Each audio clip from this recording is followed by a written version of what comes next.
नमस्कार दोस्तों, कैसे हैं आप? आई होप कि आप सब अच्छे होंगे। दोस्तों, स्वागत है आपका आपके यूट्यूब चैनल सुपर टीच में।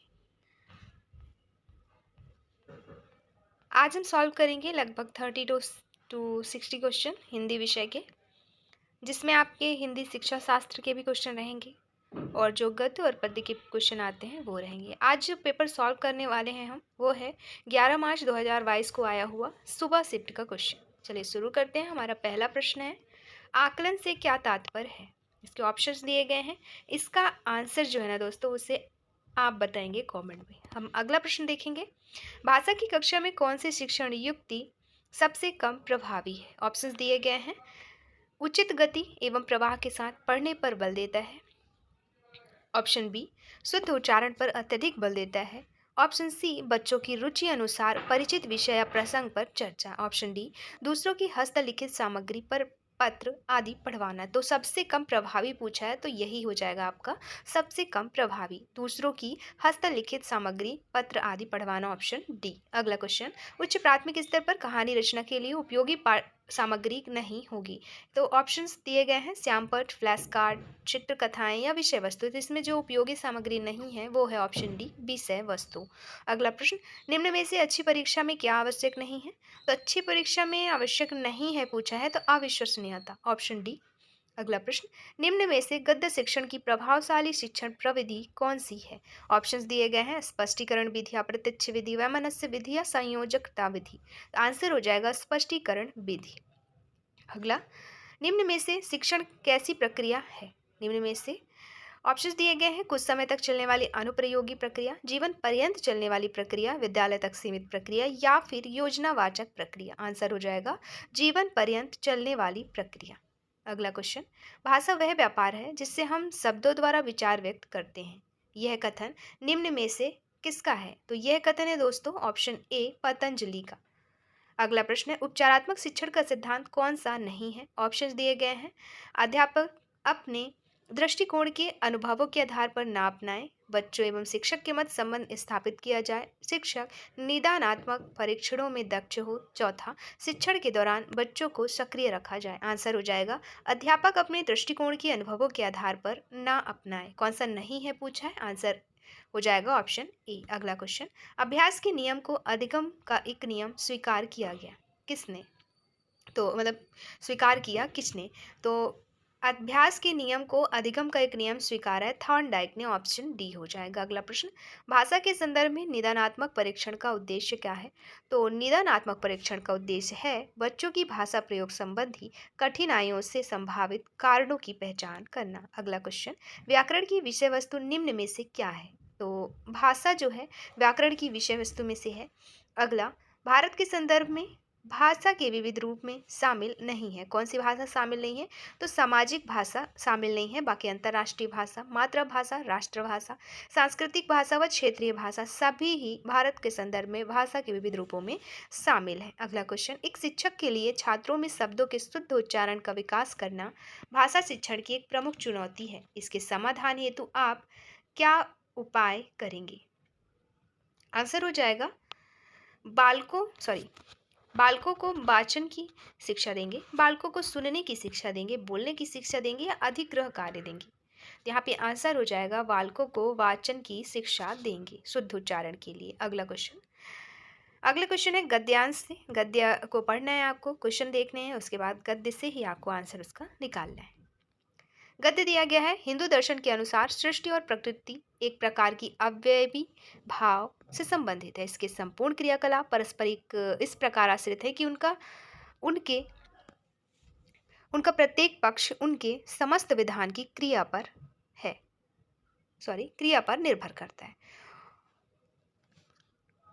जब एक बीज वृक्ष है तब उनमें प्रकृति का समस्त तंत्र सक्रिय हो जाता है। उसका विकास जलवायु, भूमि, वातावरण की अनुकूलता पर निर्भर करता है। उसके विकास के ये कारक उतने ही प्रबल है जितनी बीज की शक्ति। संयोग में इस विचारधारा की स्पष्ट रेखा की गई। इसके अनुसार कार्यकरण की प्रक्रिया है। तो ये जो पूरा गद्य दिया गया है इसे आपको पढ़ना है। आपके एग्जाम में भी ऐसे गद्य आएंगे, उसके क्वेश्चंस रहेंगे। यहाँ पे क्वेश्चन है 6 से 7, आगे भी इतने ही क्वेश्चन हो सकते हैं और क्वेश्चन काफ़ी ईजी है। अगर आप ध्यान से गद्य पढ़ते हैं तो आपको सारे क्वेश्चन के आंसर बन जाएंगे। क्वेश्चन है, निम्न में से असत्य कथन चुनिए। ऑप्शंस दिए गए, सृष्टि और प्रकृति के समस्त क्रियाकलाप परस्पर आश्रित होते हैं, तो ये सही है। दूसरा, किसी वस्तु के विकास और निर्माण की प्रवृत्ति एक और उसकी अंतर्निहित शक्ति का प्रत्यक्षीकरण है, दूसरी ओर अन्य वस्तुओं के विकास और निर्माण के इतिहास की कड़ी है, तो ये भी दिया गया है आपके गद्य में, तो ये भी सही है। दूसरा, हिंदू दर्शन के अनुसार सृष्टि और प्रकृति एक प्रकार के अवयवी भाव से संबंधित नहीं है, तो ये गलत है यहाँ पे, क्योंकि ये जो लाइन दी गई है आपके गद्य में, यही लाइन दी गई है, लेकिन अव्ययी भाव से संबंधित नहीं की जगह अव्ययी भाव से संबंधित है, ऐसा लिखा है। अगला ऑप्शन है, बौद्ध दर्शन के अनुसार किसी भी वस्तु का स्वतंत्र अस्तित्व नहीं है, तो ये सारी सही है। ऑप्शन सी ही जो हो जाएगा आपका असत्य कथन, और असत्य कथन ही चुनना था, तो ऑप्शन सी सही उत्तर हो जाएगा। अगला क्वेश्चन है, उपयुक्त गद्यांश के अनुसार किसकी मान्यता है कि सृष्टि की प्रत्येक वस्तु संपूर्ण तरीके से एक दूसरे पर आश्रित रहने के लिए नियम को प्रकट करते हैं, तो यहाँ पे हो जाएगा आंसर बौद्ध दर्शन की मान्यता के अनुसार। अगला क्वेश्चन, उपयुक्त गद्यांश के अनुसार किसका विकास अन्योन्याश्रित और परस्पर अभ्यास के द्वारा ब्रह्मा के विविध रूपों का विस्तार है, तो दोस्तों व्यष्टि और समष्टि का जो विकास है ना, अन्योन्याश्रित और परस्पर अभ्यास के द्वारा ब्रह्मा के विविध रूपों का विचार है, ऑप्शन सी सही उत्तर हो जाएगा। अगला प्रश्न, किसी भी वस्तु का स्वतंत्र अस्तित्व नहीं है, किसके अनुसार, तो बौद्ध दर्शन के अनुसार नहीं है, इस गद्य में दिया गया है, सारे जो आंसर यहाँ पे हल कर रहे हैं हम। फिर है पूर्णतः सत्य है, मतलब निम्नलिखित में से पूर्णतः सत्य कथन का चयन कीजिए, तो इसमें से हो जाएगा सत्य कथन है आपका ऑप्शन ए, सृष्टि और प्रकृति के समस्त क्रियाकलाप परस्पर आश्रित है। उदाहरण स्वरूप, बीज से वृक्ष की उत्पत्ति के माध्यम से प्रकृति को संपूर्ण तत्व का प्रत्यक्षीकरण स्वीकार किया गया है, जबकि किसी वस्तु का निर्माण और विकास होता है तब हम इस निहित शक्ति का दर्शन करते हैं। अगला क्वेश्चन है, वाक्य एक दूसरे पर अवलंबित या आश्रित होना, घनिष्ठ रूप से परस्पर संबंध होना, किसके लिए एक शब्द का चयन कीजिए। इसके लिए एक शब्द का चयन है अन्योन्याश्रित, ऑप्शन बी।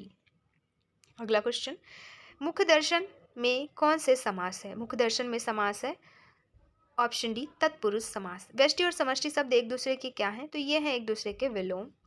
फिर है अगला क्वेश्चन, आपके काव्यांश से काव्यांश दिया गया है, इसे आपको पढ़ना है, तो पढ़ लेते हैं एक बार इसे, और इससे पहले आपको क्वेश्चन पढ़ लेते हैं। कवि ने किसे पाप कहा है, क्वेश्चन ये है। अब पढ़ते हैं काव्यांश।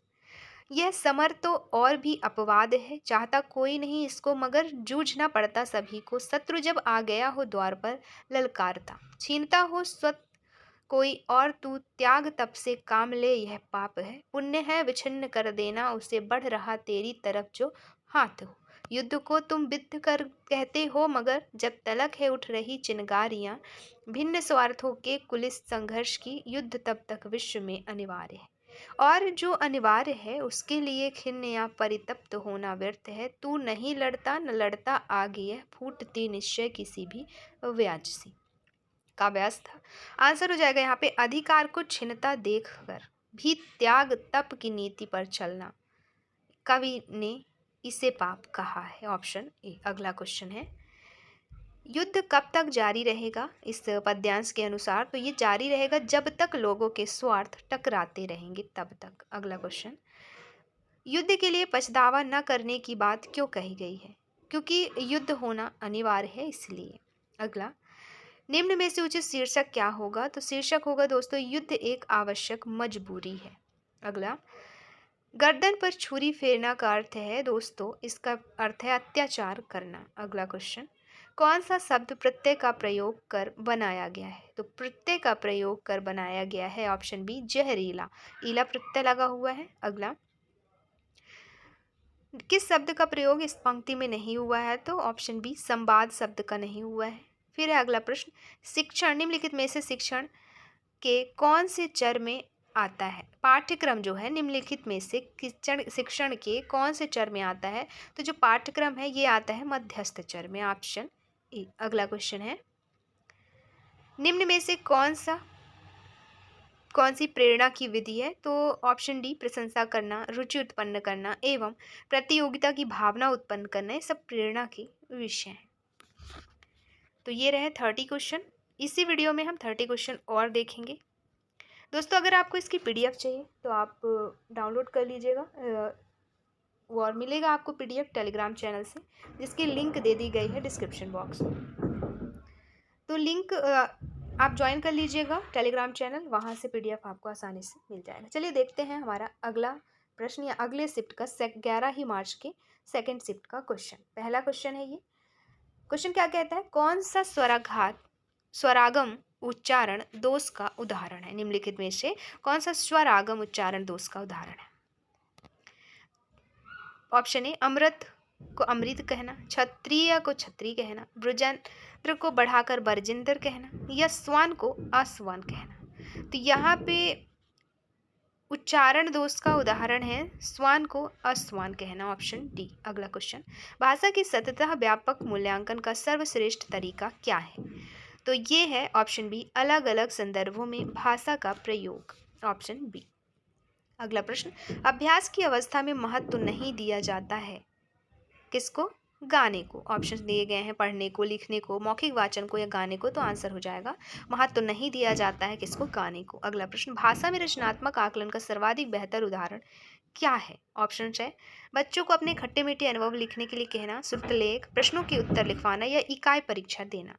आंसर हो जाएगा बच्चों को अपने खट्टे मीठे अनुभव लिखने के लिए कहना। अगला प्रश्न, कौन सा पाठ्य पुस्तक का गुण है? ऑप्शन है क्रमबद्धता, सुउद्देश्यता, उपयुक्तता या ये तीनों। तो ऑप्शन डी यहाँ पे सही उत्तर हो जाएगा, पाठ्य पुस्तक के गुण सभी हैं। अगला, अनुकरण विधि किस स्तर पर रचना के लिए उपयुक्त है? तो ये है प्रारंभिक स्तर पर। अगला क्वेश्चन, निम्नलिखित में से माध्यमिक कक्षाओं में व्याकरण का कौन सा रूप सिखाया जाना चाहिए? दोस्तों, व्याकरण का व्यावहारिक ज्ञान सिखाया जाना चाहिए, ऑप्शन ए। अगला प्रश्न, भाषा पढ़ाने में पाठ्य पुस्तक क्या है? तो पाठ्य पुस्तक एक साधन है दोस्तों, ऑप्शन सी सही उत्तर हो जाएगा। अगला क्वेश्चन है, एनसीएफ 2005 के अनुसार गणित शिक्षण होना चाहिए कैसा? ये होना चाहिए बाल केंद्रित, ऑप्शन सी। अगला प्रश्न, भाषा कौशल कितने प्रकार के होते हैं? तो ये होते हैं 4 प्रकार के। कौन कौन से? सुनना, बोलना, पढ़ना और लिखना। अगला क्वेश्चन, भाषा के साधारणतया रूप हैं? तो भाषा के साधारणतया रूप हैं मौखिक, सांकेतिक और लिखित तीनों ही। अगला प्रश्न है, भाषा शिक्षण के अंतर्गत आवश्यक है कि बालकों में कौन सी प्रवृत्ति का ध्यान रखा जाना चाहिए? तो भाषा शिक्षण के अंतर्गत आवश्यक है कि बालकों में प्रवृत्तियों का, रुचियों का एवं व्यक्तिगत भिन्नताओं का ध्यान रखा जाना चाहिए, ऑप्शन डी यहाँ पे सही उत्तर हो जाएगा, उपर्युक्त सभी। अगला प्रश्न है, लेखन कौशल के विकास में व्याकरण का उपयुक्त महत्व नहीं है, किस चीज को? तो सही उच्चारण का समाधान बताना लेखन कौशल के विकास में व्याकरण का उपयुक्त महत्व नहीं है, क्योंकि लेखन कौशल की बात हो रही है यहाँ पे। तो ऑप्शन डी सही उत्तर हो जाएगा। अगला प्रश्न है, रूपरेखा शिक्षण विधि संबंधित है किससे? तो ये संबंधित है रचना शिक्षण से, रूपरेखा शिक्षण विधि। अगला, लिखित कार्य की जांच में बच्चों की सहायता लेने से क्या होता है? तो इससे होता यह है केवल पठन कौशल का अभ्यास होता है लिखित कार्य की जांच में बच्चों की सहायता लेने से। अगला, अब यह है गद्य दिया गया है, इसके क्वेश्चन आपको अब सॉल्व करने हैं, गद्य को पढ़ना है, क्वेश्चन सॉल्व करने हैं। क्वेश्चन लगभग 6 से 7 या 7 से 8 भी हो सकते हैं गद्य के, ऐसे ही पद्य के क्वेश्चन आएंगे। तो दिया है गद्य, क्वेश्चन पूछा है उचित शीर्षक का चयन करें। शीर्षक वाले क्वेश्चन हर शिफ्ट में पूछे गए हैं, गद्य के शीर्षक पूछा जाता है। तो शीर्षक आपको कैसे पता चलेगा? आप गद्य को ध्यान से पढ़ेंगे तो देखेंगे कि हर एक लाइन में या फिर हर दूसरे लाइन पे आपको एक ऐसा वर्ड मिलेगा जो बार बार दोहराया गया होगा। वही जो वर्ड होगा, वो दोहराने वाले वर्ड दोहराया गया होगा, वही आपका शीर्षक हो जाएगा। जैसे यहाँ पे देखा जाए तो उचित शीर्षक है यहाँ पे भूमंडलीकरण। अब आप पढ़ेंगे तो भूमंडलीकरण जो है वो आपको हर एक लाइन या हर दूसरे लाइन में आपको मिल जाएगा। देखिएगा, जैसे हम गद्य पढ़ते हैं, आज तीसरी दुनिया के विकासशील देशों में देश के आधुनिकीकरण और विकास में रुचि रखने वाले व्यक्तियों के लिए भूमंडलीकरण एक मोहक शब्द है। एक बार आ चुका, फिर है, अमेरिका तथा उसकी बिरादरी के एकाधिकारवादी बड़े पूंजीवादी देशों ने गरीबी से संघर्ष कर रहे विकासशील देशों के त्वरित विकास के लिए इसे एक कारगर और प्रभावी उपाय के रूप में प्रचारित किया है। विकास के प्रश्न को केवल अर्थशास्त्र की दृष्टि से देखने वाले इन बड़े राष्ट्रों का मानना है कि सकल राष्ट्रीय उत्पाद और राष्ट्रीय आय की वृद्धि में इसकी भूमिका चमत्कारिक है। इस अर्थ में भूमंडलीकरण आज विश्व में विकास का नया और आकर्षक नारा बन गया है, 2 बार आ चुका। फिर है आर्थिक विकास में के संदर्भ में भूमंडलीकरण, 3 बार आ चुका। भूमंडलीकरण शब्द का अर्थ है किसी देश की अर्थव्यवस्था को अन्य देशों की अर्थव्यवस्था से संबंध कर उसे विश्वव्यापी बनाना। इसके लिए सभी वस्तुओं की आयात की खुली छूट, सीमा शुल्क में कमी, विदेशी पूंजी में मुक्त प्रवाह की अनुमति, सेवा क्षेत्र विशेषकर बैंकिंग, बीमा तथा जहाजरानी क्षेत्रों में विदेशी पूंजी निवेश आदि उदार अर्थनीतियों को अपनाना आवश्यक है। आर्थिक उदारीकरण भूमंडलीकरण की आधारभूत शर्त है, फिर 4थी बार आ चुका, जिसके बिना देश की अर्थव्यवस्था को विश्वव्यापी आयाम नहीं दिया जा सकता। उदारीकरण का अर्थ है देश के उद्योग, व्यापार, लघु उद्योग और निर्यात की उपेक्षा कर देश में विदेशी उद्योग व व्यापार स्थापित करने एवं आयात को बढ़ावा देने की उदारता बरतना है। इस प्रकार भूमंडलीकरण निर्यात की तुलना में आयात तथा स्वदेशी उद्योग धंधों की उपेक्षा विदेशी उद्योग धंधों को प्रोत्साहन देने की आधारभूत नीति को अपनाकर चलता है। 5 बार आ चुका भूमंडलीकरण। फिर है जो किसी भी राष्ट्र के हित में नहीं है। विश्व के बड़े पूंजीवादी राष्ट्रों में भूमंडलीकरण को विकासशील देशों के लिए एक अद्भुत वरदान माना गया है। गोया वह उन देशों के लिए विकास के लिए अलादीन का चिराग। आंसर हो जाएगा भूमंडलीकरण।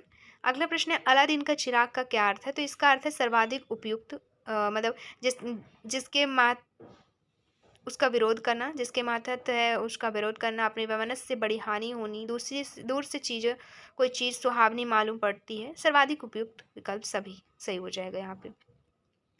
अगला प्रश्न है भूमंडलीकरण में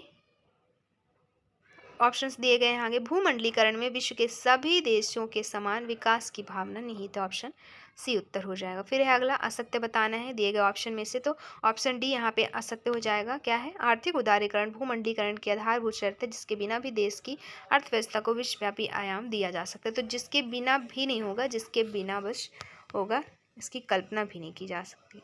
तो ऑप्शन डी हो जाएगा सही उत्तर। अगला प्रश्न है उदारीकरण का अर्थ क्या है? यहाँ पे दिया गया है उदारीकरण का अर्थ आपके लास्ट 6th पैराग्राफ में। उदारीकरण का अर्थ है देश के उद्योग, व्यापार, लघु उद्योग और निर्यात की उपेक्षा कर देश में विदेशी उद्योग एवं व्यापार स्थापित करने एवं आयात को बढ़ावा देने की उदारता बरतना। अगला प्रश्न आयाम का पर्यायवाची क्या है? तो आयाम का पर्यायवाची है विस्तार। अगला प्रश्न देश में विदेश से माल आने की क्रिया के लिए एक शब्द का चयन करें। तो ये है आयात होता है। अगला कौन सा शब्द वर्तनी की दृष्टि से शुद्ध है? तो ऑप्शन बी प्रतिनिधि शुद्ध वर्तनी की दृष्टि से शुद्ध शब्द है वो। अगला उपयुक्त पंक्तियों के रचयिता का नाम बताएं। अब दिया गया है पद्य या काव्यांश कहें इसे, तो इनके क्वेश्चंस होंगे, उन्हें सॉल्व करना है। पद्य पढ़ लेते हैं एक बार।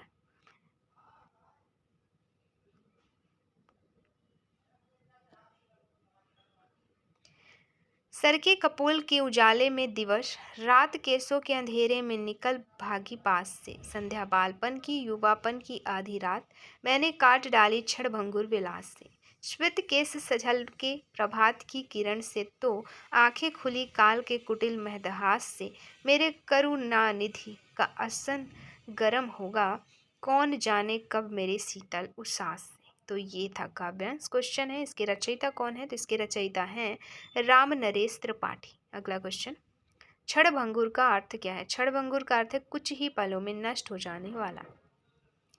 अगला प्रश्न है किस शब्द का प्रयोग इन पंक्तियों में नहीं किया गया? तो संपन्न शब्द का प्रयोग नहीं किया गया, बाकी विलास, उदास, करुणानिधि सबका किया गया है। अगला क्वेश्चन है गद्य और पद्य दोनों हो वह कृति जिसमें गद्य और पद्य दोनों हो उसके लिए एक शब्द का चयन करें।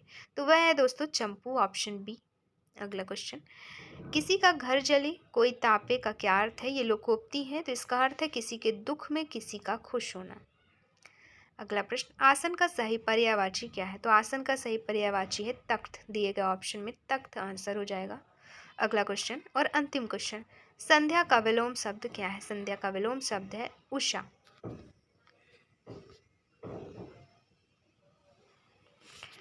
तो ये रहे 30 क्वेश्चन इस वीडियो में। मिलते हैं नेक्स्ट वीडियो में, अगले शिफ्ट के क्वेश्चन सॉल्व करेंगे उसमें हिंदी विषय के।